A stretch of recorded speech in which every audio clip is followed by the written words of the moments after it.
Hilary Benn. Thank you very much indeed, Mr. Speaker. Isn't there something really quite liberating about the debate that we are having here this afternoon?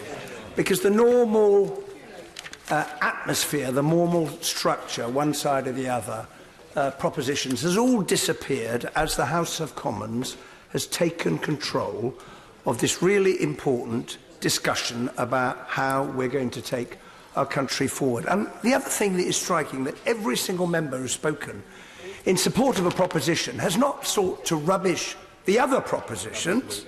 They've put their case in an effort to win support from across the House. And if that isn't confirmation of the wisdom of the House having, I don't like the phrase taken control, because I think it's the House doing its job to allow us to do that, then I don't know what is. I want to just make 2 points. The first is to say that I will be voting for the Customs Union motion moved by the Father of the House, because everyone in this chamber knows it is an essential building block of making any progress to achieve actually the 2 objectives the Prime Minister herself set: keeping an open border and at the same time keeping friction-free trade, moving to oil the wheels of our industry. I will also vote for the Common Market 2.0 proposal, although, like many others, I note on the one hand, on the other, when it comes to a customs union, a customs arrangement, and it is a compromise proposal, but I will support it.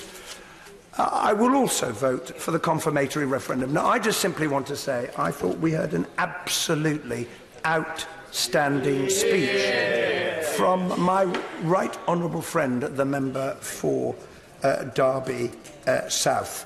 And I'll be voting for it as someone who for a long time has not argued for a people's vote. But I want to just explain why I have come to the conclusion that a confirmatory referendum is the only way forward. It is, in essence, because things have changed. And the proposition that was put before the British people in the form of the Prime Minister's deal, the proposition that was made by the Leave campaign during the referendum, that one did not have to choose in some way between our sovereignty on the one hand and the economic health of the country on the other, has been proved to be false. It has proved to be false, and I think I'm not going to give way, and I hope the honourable member will forgive me because there's so many people who want to speak. But I think the anger that we have seen expressed by some members towards the Prime Minister's deal is in part revealing of the fact that the truth is there is a choice to be made.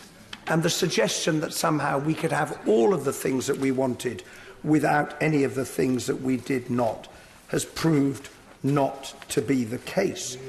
And therefore, if things have changed, should we not ask the people? And the second and final point I want to make is the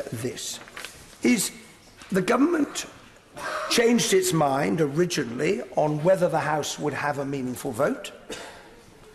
The government did at one point say there'd be an enormous row about the structure of the negotiations, and then changed its mind and accepted the way in which the European Union wanted to conduct them.